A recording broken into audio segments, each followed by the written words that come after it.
Ayan po, at bago po tayo pupunta sa ating main topic ngayon ay ito pong Birana Live Studio TV ay nagpapaabot po ng pakikiramay doon po sa namatay na. At ito pong namatay na ito po yung nagpahirap dito sa mga kababayan nating mga mahihirap na. Ayan, kaya ganun pa man ay siyempre bilang tao ay gusto ko rin magpaabot ng aking pakikiramay doon sa namatay na at mamamatay pa at doon sa mga susunod pa na mamamatay pa. Ayan. Ganyan po, deserve po ninyo na ibigay ko yung aking pakikiramay sa inyo. Katunayan ay mayroon na naman pong sabihin na natin na nag-oobserba kung magpapadala na sa ospital. At mauubos kayong lahat. Maniwala kayo sa akin. Dahil, ayoko na magsalita, pero mauubos kayong lahat. Hanggat nandiyan kayo na nagpapahirap sa aking mga kababayan, magdudusa kayo. Kagaya ng mga tinusok natin ng mga tombong, ay wala na pong tigil sa kadudugo eh. Ay mapalalaki mapababae, nire-regla na. Ay saan kayo pupunta? Ay ang hantungan talaga ninyo ay malamig na sementeryo. Maniwala kayo sa akin. At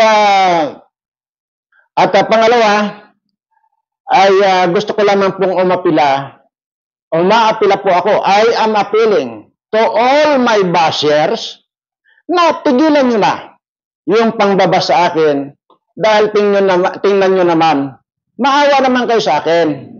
Hindi ako naaawa dahil binabas nyo ako. Hindi po. Naaawa ako sa sarili ko kasi nga po, ito ang bigat-bigat dito sa liig ko.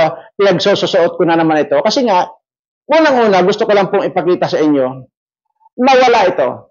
Lalo na yung mga vlogger na mga bayaran na yan, mga ensaymada vlogger na yan, wala po sila nito. Kaya nga, sinuot ko na naman dahil maawa na po kayo sa akin. Dahil ang bigat talaga sa liig. How much more kung suotin ko pa yung 2 timba na nandito sa akin. Tama na po. Huwag na kayong magbas. Huwag nyo na lang, antayin nyo na lang yung maibabalita dyan ng mainstream media kung sino-sino yung namatay na at yung mamatay pa. Antayin nyo. Huwag nyo na akong ibas kasi kagaya nito, ang bigat sa liig. Maniwala kayo sa akin. Mabigat sa liig. Kaya maawa kayo sa akin. Doon ako umaapila, nakaawaan ninyo ako kasi nga habang binabas ninyo ako, lalo akong sumasarga. Ayan. Ngayon, pansinin ninyo yung nasa likod ko. 2 na pong itim yan. Magkakapareho po ito. Barong po ito. Ito suot ko, saka yung 2. Pansinin po ninyo itim yan. Bakit ko po dinisplay yan? Ay kung meron nga lang ako sabitan pa baka display. 10 po ito na halos magkakapareho ang design. Ganyan po ako pag nagpatahi ng barong. At hindi po ako nagpapatahi ng barong dito sa Pilipinas. Order ko po ito.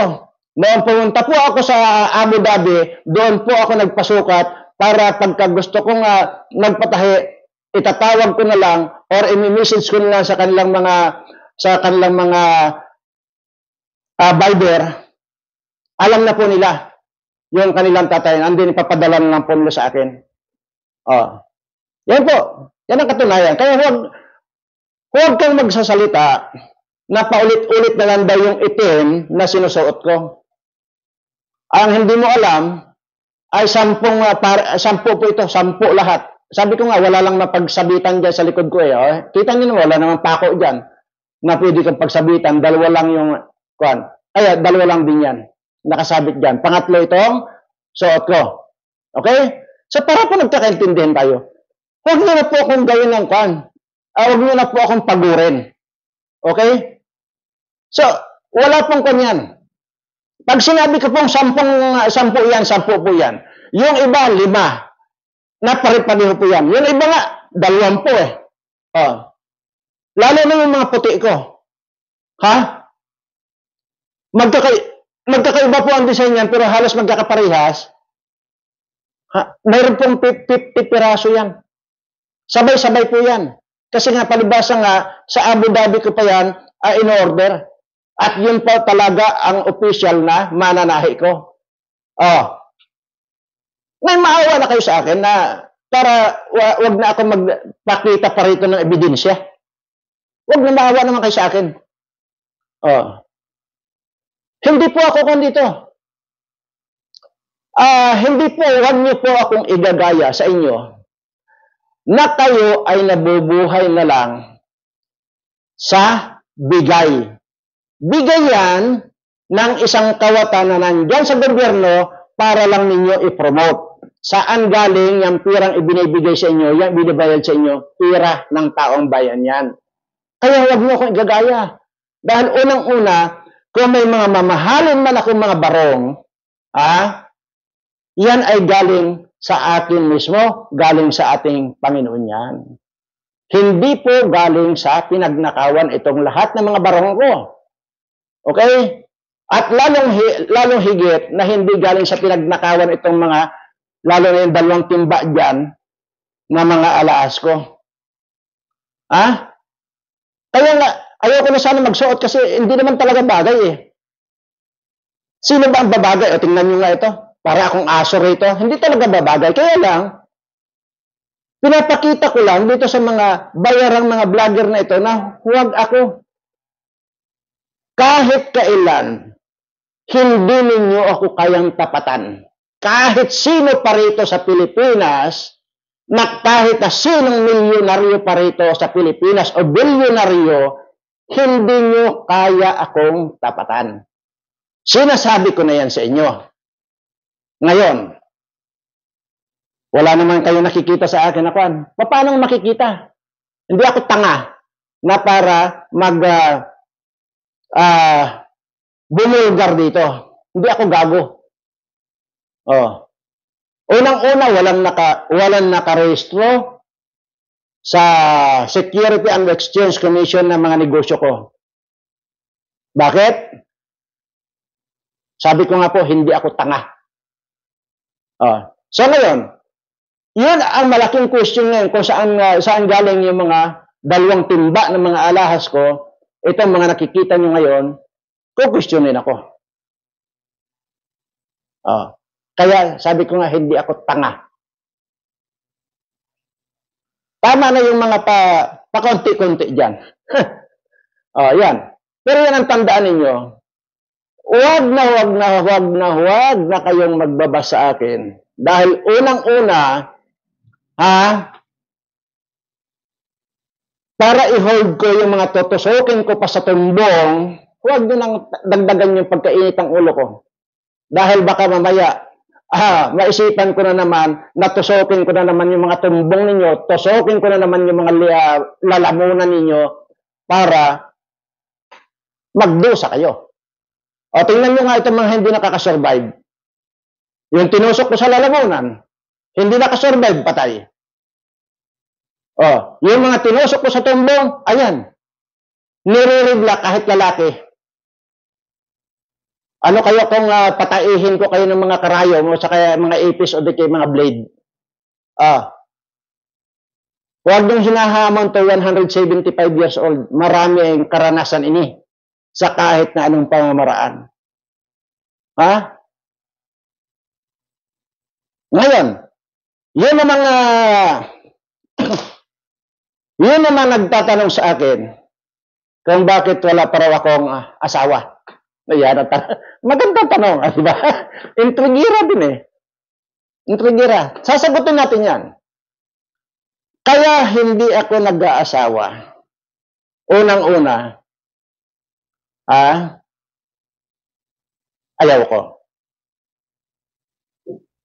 Pangalawa, wala naman ako makitang magaganda. Ay kung ito lang naman si yung dyan sa Senado na mukhang bayawa, hindi bali na lang na hindi na ako mag-asawa. Yung makikita ko dyan na mukhang daga dyan sa kongresista na yan, na mukhang daga, hindi bali hindi na ako mag-asawa. Mananatili nila ako single. Diba? Yan po yan. Kaya wag nyo lang tanungin kung bakit hindi ako nag-aasawa. Pero ang main reason doon, kung bakit ako hindi nag-aasawa, bakit ka ba? Para malaman lang ninyo ha, bakit naman ako mag-aasawa, hindi ko naman ka ano-ano palalamunin ko. O, diba? Tingnan nyo nga naman. Imagine mo na itanong pa sa akin kung bakit daw hindi ako nag-aasawa. Yan po nakikita nyo yung puti na yan sa ilalim. Pang ilalim po yan. Yan po yung kamisa chino. Kaya po kamisa chino. Yung ilalim po yung nakikita nyo yung puti. Kasi ito pong barong ko. Ganyan po kasosyal yan. Para po bang manipis po yan. Yan po yan. Kaya kita po ni sitro po. Kaya po yung pang-ilalim ay kitang-kita pong puti yan. Kamisa chino po yan. At ito pong mga kamisa chino ko na yan ay binili ko rin po yan sa China. Kaya nga kamisa chino. See? Kaya ito mga nakarating lang ng Hong Kong, itong mga buwis ko na ito, napaka-big deal na. Napaka-big deal na sa kanila. Nakarating lang ng Hong Kong. Di ba? Ang hindi nyo alam sa akin, 15 years akong nagtrabaho sa isang multinational, international airline company. So, anong kinalaman nun? Yung Hong Kong at saka pagtatrabaho ka sa international and multinational airline company. Kaya po may kinalaman yun, dahil po yan, mayroon po kaming mga libreng ticket. Halimbawa, nakabakasyon po kami, mayroon po kaming libreng ticket na international. Amerika, Europe, Asia. Kung hindi man kami nakabakasyon, during our flight, ang destination po namin kung saang bansa yan. So, ibig sabihin, lahat ng bansa, alam niyo, tingnan niyo yung mga nagtatrabaho sa airline, kung hindi totoo itong mga sinasabi ko. Yun po yung tinatawag na interline request. Yan po yan. Kung ikaw ay nakabakasyon or either gusto mong pumunta na halimbawa ng Amerika, gagawa lang ang yung company yung airline na yon ng interline request para doon sa halimbawa Etihad or either Emirates or kung ano pa mang airline yan, libre po yan. Pipirmahan lang po yan ng country manager at igagrant na yan halimbawa Saudia Airline. Pupunta ka ng Saudia Airline ka pa sasakay. Ganun po yan. Kapag pupunta ka ng Dubai or Abu Dhabi, Etihad or Emirates, yan. Kaya, huwag kang yayabangan yun lagi ang isaksak nyo sa kukutin ninyo kasi mga bubo nga kayo, di ba? Ang dami-dami mga vlogger ng mga bubo. Sa totoo lang, baka hindi nyo alam, mga kababayan. Ang dami. Yan ang isaksak nyo sa kukutin ninyo. Magtanong kayo doon sa mga kandyan, sa mga, kahit na ordinary yung nagtatrabaho na dito nakabase sa Pilipinas. Halimbawa, ikaw ay janitor or janitress lang. Diyan sa isang, halimbawa na lang natin, Saudi Airline. Janitress ka. Or messenger ka. Or office worker ka. Anumang position nyo, basta regular ka sa isang airline. Mayroon kang, pwede ka mabigyan ng travel abroad na hindi mo gagastusan. Yun na nga yung interline request para hindi ka lang maging tanga. Kaya ini-educate ko lang yung mga tanga. No? Yun po yan. Ang purpose po natin dito ay educate yung mga tanga at saka yung mga basher ko. Sabi ko nga, umaapila ako, tigilan nyo na kasi habang nagsasalita ako, masakit talaga sa liig, mabigat. Ayan, mabigat po. Kaya para huwag ko nang ulitin na magsuot pa nito, tama na. Huwag nyo na akong ibas. Okay? Ganun lamang po yun. At ano ba ang topic natin ngayon? Actually, gusto ko lang pasadahan itong mga katangahan ng mga dito sa gobyerno na kung saan daw ay itong si Abalos ay nagpo-form ng ng tawag ito, ng Task Force Investigative Team. Yan. Para alamin kung sino ang mga responsable doon sa pagpapalabas ng higop video. Ayan. Ay kung hindi ba naman kayong tanga, nanuknukan kayo ng katangahan, hindi ba't aminado na si Maharlika, nandyan mismo ako ang nagpalabas ng video na yan ng pagsisinghot ni Bangag ng polboron? Bakit kailangan niyo pa nga naman na mag-form ng task force investigative team na yan o ano pa? Ayan lang, aminado na. Si Maharlika. At ano pang sabi sa iyo, Abalos? Kasuhan niyo raw siya. Aber, sige nga. Tingnan nga natin kung nasaan yung kung may mga utak na kayo. Yan ang hirap sa atin eh. Yun namang mga ibang vlogger, kaya kini-question yung pagiging authentic nung authentic ng video na yun. Hindi ba't naghahamon din si Maharlika, ipa-authenticate ninyo yan?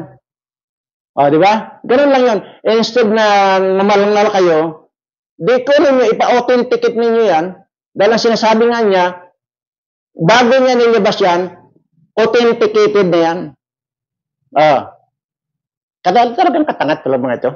Grabe ang mga katanga. Diba? Ririglahin ako dito sa mga animal na ito eh. Yun yung kwan. Lumalabas lang ang katangahan ito mga ito. Tapos magpapapreskon, ay pahiwi-hiwi naman. Nagkana ka ng task force sa investigative team para tukuyin kung sino nagpalabas ng video na yan. Hindi naman yan ang ating Pangulo. Hindi pala, bakit natataranta kayo? Hindi pala, di ba dapat i-ignore nyo na yan? Dahil hindi naman pala yun. Di ba? Ang problema sa atin, hindi nyo alam. Wala kayong alam. Kasi palibasa nga, palagay ko ito, yung pinalitan na ng buko, yung buong laman ng ulo ninyo. Yung po bang buko? Tinanggal lang yung shell, yung bao. Tinanggal lang ng, di ba? Yung mga buko, natatanggal yun eh. Yung shell nun eh. Pag natanggal yun, di buong-buo na buko talaga. Baka yan yung biniak yung ulo niyo, tapos tinanggal yung laman ng ulo niyo, yan ang isinalpak yung buko. Kaya, yung mga utak ninyo, buko. Di ba? Maliwanag. At ito pa ang isa. Mayroon din dyan. Nagsasabi niya napapanood ko eh. Na sinasabi, bakit daw umalis papuntang Germany itong si BP Sara sa kasagsagan ng bagyo? So, ano naman ngayon yun? Bakit? Mayroon bang papel si BP Sara dyan? Katanga. Yung mga nagko-comment na gano'n, napakatanga. Unang-una, ang papel ng isang vice-presidente ay antay-matigok ang presidente. Saka pa lang niya iti-take over ang pagiging presidente. At that time na siya ang nag-take over ng kanyang position as president kapalit ng natigok na presidente, yan pa lang yung pagsisimula pa lang yung trabaho niya. Pero itong vice president, wala siyang pandyan. Wala siyang mandato dyan na obligasyon niya ang pumunta dyan sa mga bagyo na yan. Ang may obligasyon yan, presidente ninyo ang may obligasyon, hindi itong si BP Sara. Wala siyang obligasyon dyan kung tutuusin. Not unless sarili niyang kung saan niyang pagpunta dyan or ano man dapat niyang maitulong. Yan ang pakatandaan mo na isa kang gonggong. Kaya yung mga nagko-comment na ganyan, ayusin nyo ang mga pagkukomento ninyo, gamitin yung utak niyo para hindi kayo masabihang mga tanga. Okay? Maliwanag ba tayo dyan? Oh. Tingnan nyo. Sa kabangagan na itong mga ito, nakikita ko na yung kabangagan eh. Yun ang kinikinto ko kahapon. Napadaan sa salamin. Nung makita yung mukha, nagwawala na. Wow! Hindi ko mukha ito! Hindi ako ito! Ay samantala siya nakaharap sa salamin. Oh, how much more, itong video na, lumabas na ito, natuloy sasabihin niya na hindi si Presidente yun. Ay kung yung mga mukha niya mismo, nagulat pa siya. Hindi raw siya, samantala siya nakaharap sa salamin, hindi raw siya yun. Ay sino yun? O ikaw lang naman yung nakaharap sa salamin. I-deny nyo? I-deny mo mismo na mukha mo yun? Kung i-deny mo yun na mukha mo yun nandiyan sa salamin, ang pagharap ko sa salamin, di lalo mong i-deny yung video na yun. Bugok. O, yun namang isang kwan, kalbong-kalbo na, wala ring utak, abogado yan pero kalbong-kalbo na, ibig sabihin yan, bubo. Dawi na magsasalita ito, dawi na kung ano-ano mga sinasabi nito, mag-isa halos abogado yan Pero makikita mo yung mga kabubuhan nito, mga gonggong na ito. Sige, kalimutan na natin yan. Ang i-discuss natin, ulitin ko lang po mga kaibigan, na itong darating halalan ngayon 2025, wala na. Huwag na kayong sumali pa dyan. Huwag na. Alam niyo ang gawin nyo? Mag-antay kayo dyan sa bahay ninyo. Tiyak yan. Maraming pupunta sa inyo. Either barangay or mayor ninyo. Sasabihin sa inyo, ito ang iboto natin, ito ang iboto natin, ito. Tanggapin nyo. Tanggapin, mali yung sinasabi dati na huwag nyo tanggapin. Hindi, ako nagsasabi sa inyo, tanggapin nyo kung yung pira, kung maaari nga, hiritan pa ninyo Halimbawa, magbigay ng 1,000, sabihin nyo, sir, baka naman pwedeng dublihin nyo na itong 1,000, baka ganon, hiritan nyo pa. At pag pumunta yung sa inyo rin yung kalaban, mamigay din, sige, tanggapin pa rin ninyo. Bakit? Kasi pira din natin yan. Ultimong lahat ng hininga ng mga yan, pira natin. Lahat ng nilalamon ng mga animal ng mga politikong itong mga kawatan na ito, at lahat ng nilalamon ng mga pamilya nito, at nilalamon itong mga kabit ng mga animal na yan, pira natin yan. Tingnan nyo nga yung babae na politiko rin. Politikong babae. Yung manipis ang bibig. Yung bang manipis ang bibig? Kasi pag maninipis ang bibig yan, yan mga mangkukulam yan. Maninipis ang bibig. Imagine mo, ilan yung bilit na binigyan niya ng motorsiklo, binigyan niya ng kotse, binalhan niya ng bahay, lahat yan. Yung mga lalaki yan. Para lang, kalkalin yung dapat nakalkalin. Kalibog nitong matandang ito, matanda na, naglilibog pa. Kaninong pira yun? Pira pa rin natin yan. Kaya ito, ang ginawa ko dito, pinadaplisan ko lang naman yung kanya, yung pagitan ng tombong niya at saka yung malapit sa katotohanan para hindi na maglilibog. Yan, tinusok ko na rin yan. Antayin nyo. Tingnan nyo, pagka hindi kikiang-kiang yan sa harapan ng meeting nila. Nang madala. Ganyan yan. Lahat yan, lahat ng hiningan nila yan, pira natin. Tandaan ninyo, kayo, huwag kayong mahiya na tanggapin or humirit dito sa mga binibigay nilang mga pira pagdating ng eleksyon. Kasi mga walang kwento. Walang mga kakwinta-kwinta ito. Lahat yan, mga walang kakwinta-kwinta yan. Mga pusakal na mga kawatan yan. Kung may mga pusakal na kriminal, mga pusakal na magnanakaw, yan mga yan. Tandaan ninyo yan. Oh. Buha ka ng inang mga ito. Pati yung mga kabit nila, bibilhan nila ng bahay. Ha? Ay, Mariusep. Oh, ikaw ba ito, De La Rosa? Lumabas na ang video. Siguro naman ay pwede mo nang i-resume yung pagpapatawag dito sa mga yung pediatrics na yan. O baka pwede mo na rin ituloy ang investigasyon dyan. Pero imposible na. Kasi ang Senate President ninyo na itong si Makata, kabibes din ni Lisa. So parang malabo na. Pero paano yan? Lumabas na yung video na yan.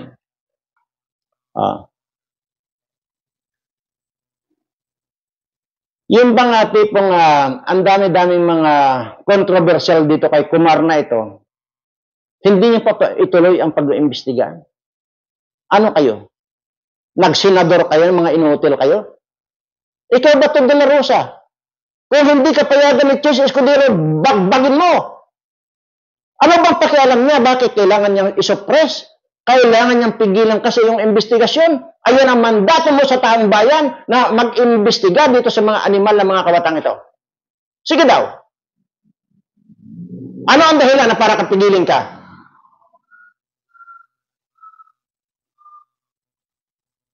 Yung sinasabi ni Ochoa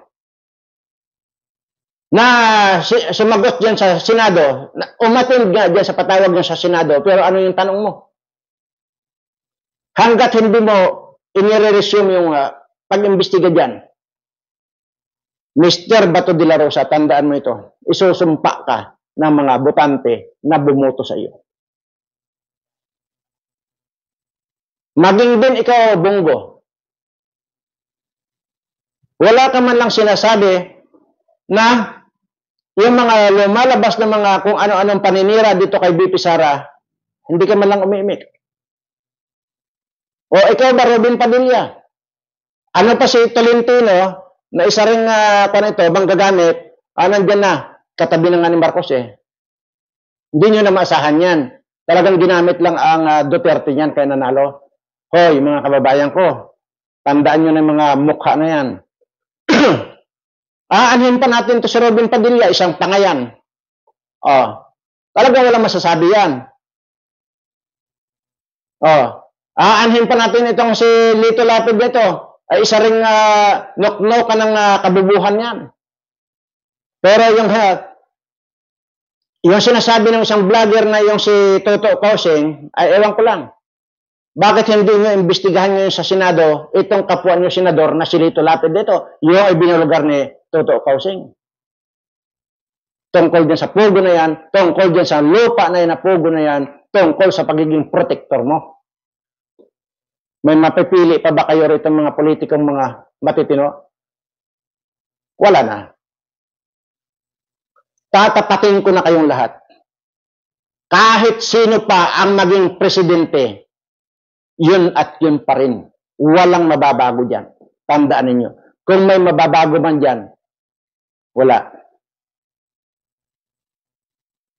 Not unless yung magiging susunod na presidente ay kriminal. Yun ang sinasabi ko. Ang kailangan na ngayon dito, presidenteng kriminal. Para lipunin lahat itong mga kawatan na ito. Para hindi na hindi na parisan ng mga susunod pang henerasyon. Kaya yun ang sinasabi ko mga kaibigan, mga subscriber ko. Walang ibang solusyon. Dapat lipunin lahat itong mga kawatan na ito. Kaya nga sinasabi ko kung ako lang mabibigyan ng pagkakataon na nandyan, kahit na hindi presidente. At nandyan ako. Maniwala kayo sa akin. 1 hanggang 2 buwan lang. Pag hindi ko nalipol lahat yung mga kawatan na yan, sabihin nyo sa akin, sinungaling ako. Hanggat hindi nalilipol ito, yun at yun pa rin, cycle. Yun at yun pa rin, walang mababago dyan. Mga kawatan pa rin yan. Kahit gaano kagaling ang presidente. Ay kung si President Duterte na pagkagaling-galing, nasisingitan pa. Oh, ano pa kaya itong si BP Sara? Sigurado yan, masisingitan ng mga kawatan yan. Pero sinasabi ko nga rito, ang kailangan natin ngayon dito, maging criminal na. Presidenteng criminal ang kailangan dito para tudasin itong mga kawatan na mga politikong ito. Sabi ko nga, kutang ina ko ako, ay, lahat yan, huhubaran ko yung mga animal na yan eh. Pag ako nandyan, anong batas-batas ang pairali? Putya, wala nang batas. Maniwala kayo sa akin. Isang tabi ko muna yung Korte Suprema. Diyan muna kayo. Mag-obserba na lang kayo. Saka na kayo papasok yan pagka nalipol ko na lahat ng mga kawatan ito. Tingnan ko lang. Ngayon, ang nangyayari? Bakit may batas pa ba ngayon nangyayari ito? Wala nang batas ah. Yung convict, yung maliwanag pa sa 1,000 watts na LED na spotlight. Tingnan nyo. Overwhelming yung ebidensya dito kay Diliba. Pero ngayon, nasaan siya? Absuelto. May batas pa ba? Ito nga yung video, pulveronic video na lumabas na ito. Hindi ba lahat kayong mga tagapagpatupad ng batas, yun lang makatanggap kayo ng tawag na ito, bumabatak itong dito, nandito sa ganito naming street. Maya nandiyan ang pulis, huhuling ka na. Ayan, lumabas ng video, kilala niyo yung tao. Bakit hindi nyo ngayon arestuhin yan? Dahil amo ninyo, ganon? Sutra. Yan ang sinasabi ko sa inyo. Kaya may batas pa ba? Walang batas. Kung gusto nitong administration itong gipitin ka, gigipitin ka. Kagaya itong mga lumalabas ng mga smuggler na ito, bakit walang nakakasuhan? Mismong si Swansing na nagbulgar ng pagiging smuggler at mga kawatan itong si Michael Ma at saka yung kapatid ni Lisa na si Martin Araneta. Oh, bakit hindi itinuloy yung investigasyon diyan sa Kongreso? Paano? Binusalan na agad. Kaya may batas pa ba? Yun ang sinasabi ko. Nasabi ko nga, kung ako ang lalagay diyan, sabi ko sa inyo, susunugin ko lahat itong mga kawatang ito. Gusto kong maging abo lahat itong mga ito. Sinasabi ko yan.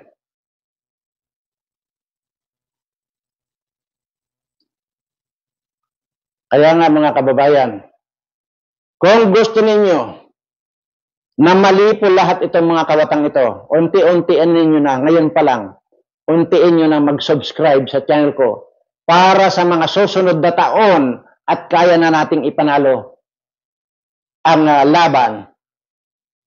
Papasukin ko yan. Tingnan nyo yung maraming subscriber na itong senador na nabayaran ng 1 billion dyan sa diyan sa PCSO. Umaarangkada sa survey kasi nga tumatak sa utak nila yung pagtulong kuno.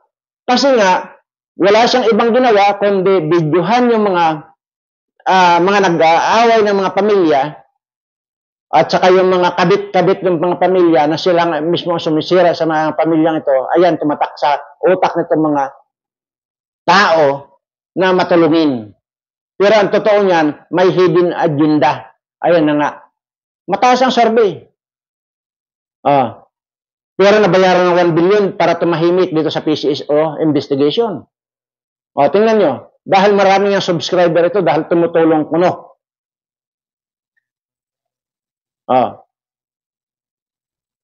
Ako nga, pataasin yung survey ko. Ang subscriber ko. Pataasin nyo. Doon sa mga gustong malipol itong mga kawatan, mag-subscribe kayo sa channel ko. Pero doon sa mga ayaw mawala ang mga kawatan, huwag kayong mag-subscribe. Sabi ko sa inyo, hindi ako papasok sa gobyerno nang pipirmamente ako dyan or tatapusin ko ang termino. Hindi, wala akong plano dyan. Ang sinasabi ko nga lagi dito, 1 hanggang 2 buwan lang ako mananatili kung sakali. Dahil matagal na yung 2 buwan na yun.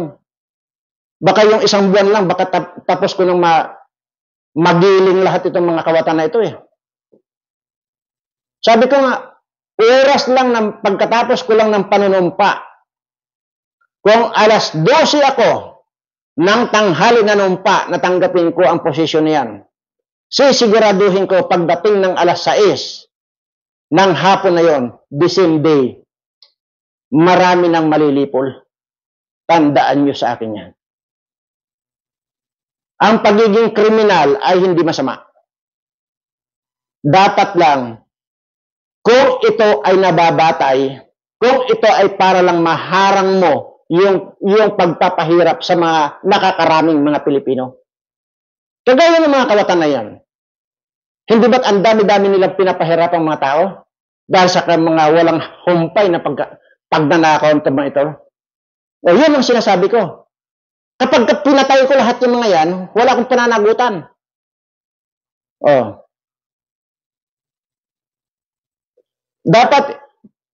Dapat nga yung mga matitinong mga kongresista at saka itong mga matitinong senador. Hinahamon ko kayong lahat na magpasa kayo ng batas na pwedeng ipahiram ng presidente yung kanilang pagiging presidente kahit 1 buwan lang doon sa individual na tao. Yan na lang siguro. Kasi kung papasukin ko pa yan, wala malabo. Malabo tayong papasok dyan. Pero sinasabi ko rito, kapag may batas na halimbawa ang presidente natin si Sara Duterte, tapos pagka-presidente na siya, pwede niyang ipahiram ang pagiging presidente doon sa isang tao na gusto niyang pahiramin. O yun, mapahiram niya ng 1 buwan. Tapos sabihin nilang ni President Sara na ipapahiram ko muna rito kay Birana ang pagiging presidente ng 1 hanggang 2 buwan. Yun, gawin yung batas yan. Dahil pag naging presidente ito si BP Sara at ipahiram niya sa akin ang pagiging presidente ng 1 buwan lang, lilipulin ko lahat itong mga ito. Maniwala kayo sa akin. Ay kahit hindi ako, wala ako doon eh. Pag nagkaroon na may pagkakataon lang na mabikitan ko itong mga ito, talagang lilipulin ko eh. Dahil ang dami ng pinatay ng mga kababayan natin itong mga politikong mga kawatan na ito. Dahil dyan sa pangangawat nila, maraming mga kababayan natin ang gutom na nagkakamatayan na nga. Tapos ano sasabihin ni Gadon? Napanood yung sinasabi ni Gadon na wala na raw nagugutuman na Pilipino. Pucha! Dahil lumalaki na raw yung income ng ating bansa. Kaya wala na raw nagugutuman. Anong lumalaki ang income ng bansa? Saan galing? Hindi naman kaya yung sinasabi mong lumalaki ang income ng Pilipinas, hindi ba yung ilong mo ang lumalaki? Yung ilong mo! Huwag mo nang sabihin na yung income ng Pilipinas ang lumalaki, diretsuhin mo na yung ilong mo mismo sa kasasalita mo ng ganyan, parang troso na kalaki. Pumunta ka rito sa akin, babasagin ko yung mukha mo. Or magkita tayo, babasagin ko yung mukha mo. Dahil, pag nahuli kita, bibit-bitin kita rito sa mga taong mga tinutulungan ko rito, isa-isa ko ipag-buljak sa iyo, isa-isang bigyan ka ng matinding kwan, para maintindihan mo. Hindi ako ang bibirada sa iyo. Pag nahuli ka, dadalhin kita rito sa mga tinutulungan ko. Sila ang babasag ng mukha mo. Ano sinasabi mo? Wala nagugutom ang Pilipino? Ay ito! Pagkarami-rami ko ng mga pinupuntahan yung dating kakaunti, ngayon sobrang dami na. Times 10 na ngayon. Kaya sasabihin mo ganon. Sabi ko nga, pag nahuli kita, yun mga tinutulungan ko rito, ipipresenta kita rito. Sa bawat suntok nila sa mukha mo, bago makarating doon sa dulo, baka basag-basag na yung mukha mo. Huwag ganoon. Actually, ito, nagkiklaim ito na taga Mindoro. Taga Mindoro din daw ito eh. Daw. Oo, alam ko, sinasabi taga Mindoro. Pero sa totoo lang po, mga kaibigan, dito po sa amin sa Mindoro, kapag nakakita po kayo ng ganyan kapangit sa mukha ni Gadon at ganyan kalaki sa ilong ni Gadon, yan po ay dayo lang dito sa amin. Dayo lang po yan, hindi po talagang dito. Bagamat sinasabing taga Mindoro yan, sabi ko nga po sa inyo, dayo lang dito kasi walang ganyan kapangit na mukha ang mga taga Mindoro at wala rin ganyang kalalaking ilong sa kanya. Hindi ko alam kung saan galing yan. Baka galing sa Afrika yan. Na yan, para bang yung ilong ng kalabaw na itinapal dito yung ilong. Sasabihin mo, yun yung kanin. Yun yung nagtatapang-tapangan na bubo. Di ba? Puro bubo ang salita niyan. Sa akin ka magtapang-tapangan. Nagsasalita ka palang busalsal na yung uso mo. Maniwala ka sa akin. Anyway, bago ako mahiblad dito. O ngayon, naintindihan niyo ng mga basher. Kaya ko i-display yung pandyan, yung dalawa pang itim na barong na yan, plus pangatlo ito nandito, 10 ito lahat, wala lang ako mapaglagyan dyan. Kita nyo na wala akong mapagsabitan. So, ibig sabihin, kung nakita nyo man pa, 3 araw, 5 araw, 10 araw na puro itim ako, ibig sabihin, 10 yung ganyang kulay ng barong ko. Or long sleeve. Kasi lahat yan ay may duplicate po talaga yan. Either 10, 5, 20. O, ayan. Alam nyo na. At sana wala ng basher para hindi ko na isuot yung mga ito dahil ang mabigat sa liig. At yan mga yan, dalawang timba na yan, yan po ang unti-unti nating ipaparapol po yan. At yan po ay magsisimula na ngayong darating na Sabado, alas 12 ng tanghali. Doon po sa mga nagtatanong kung paano sumali, simple lang naman po yun eh. Manood lang po kayo ng mga video ko, malalaman ninyo kung paano sumali. Kaya sa mga susunod, lahat ng video ko panoorin nyo para hindi kayo nahuhuli. Hindi kayo nagtatanong kung paano sumali. At yung nagsasabi rin naman na sana panalunin mo ako, paano ka manalo, tanga-tanga ka, doon mo i-comment yung pangalan mo sa ibang video. Doon nyo lang i-comment ang inyong pangalan doon sa Parapol ni Birana. Yun ang title. Hindi kung saan-saan kayo para kayong kalapate na kung saan-saan kayo tumatae. Ang bobo. Paano kayo mananalo kung gano'n? At ito pa pala gusto kong ipaalam sa inyo mga kababayan. Since na ito ay raffle, hindi man kayo maka-attend sa darating na Sabado ng oras ng raffle at nakasubmit yung pangalan niyo doon sa title ng Parapol ni Birana, kahit hindi po kayo makapanood, ay wala na pong kinalaman yun dahil bubunutin lang po yung mga pangalan ninyo. So, ibig sabihin, pwede nyo pong i-enter yung pangalan niyo habang hindi pa dumarating yung raffle draw. Pwede pa po yun. Ngayon, pag hindi pa po kayo nakapag-subscribe, mag-subscribe kayo para sa ganon ay legit yung halimbawa, sayang naman kung kayo ang manalo, tapos i-check namin yan kung nakapag-subscribe kayo dito sa Birana Live Studio TV. Kasi kung hindi, ano yung tawag doon? Babawiin yung pinanalunan nyo. Ganun po. Kasi ito pong programang ito ay ito pong particular na raffle draw na ito ay para lang po sa mga subscriber ko. O alang na maisama ko pa itong mga bashers kong mga tanga. Hindi na.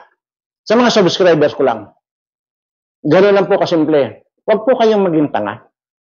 Unang-una kaya nga nananawagan ako rito, lahat ay pwedeng sumali. Lahat ay pwedeng sumali at lahat ng video ko yan, tapusin ninyong panoorin nang hindi kayo nagiging tanga. Kasi unang-una katangahan yung sasabihin ninyo na kung papaanong sumali.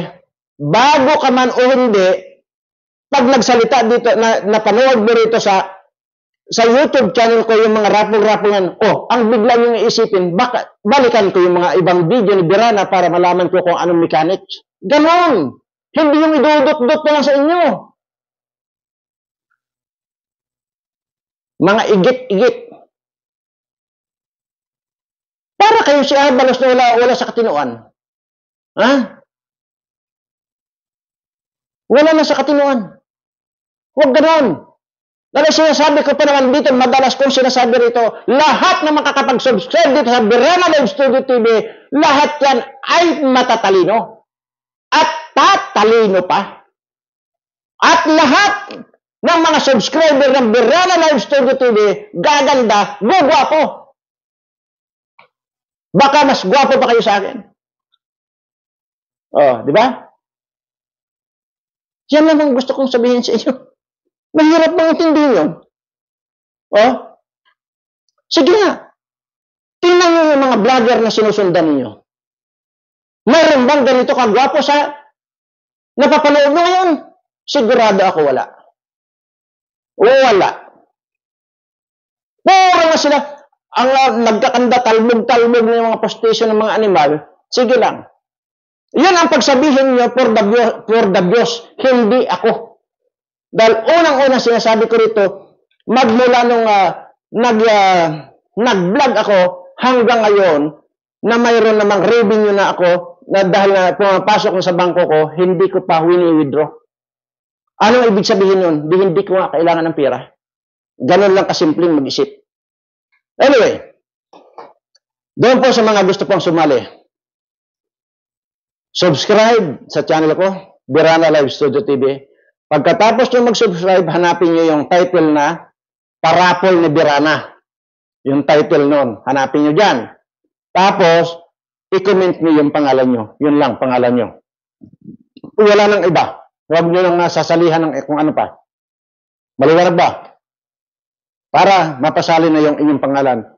Kasi, Biyernes, hanggang Biyernes na lang ng mga alas 6 ng gabi yan, kasi nga, i-stop na yung lilista ng mga pangalan nyo. Kasi nga, kinabukasan nga nung Sabado, yun na yung raffle draw. Kaya, mayroon pa kayong habol kasi ano ba ngayong araw? Miyerkules pa lang ngayon. Huwebes na ngayon. Huwebes, Biyernes. Mayroon pa kayong dalawang araw. So, ganun naman po kasimple. At sana, ay huwag tayong tatanga-tanga, no? At para sa ganun ay masasapol natin yung mga blessings. Kasi kung tatanga-tanga kayo, hindi nyo masasapol yung blessings. Kagaya nito. Di ba? Hindi nyo alam kung paano kayo sasali ay samantalang nandyan sa video ko. Anyway, maraming salamat po at mahal na mahal ko po kayong lahat.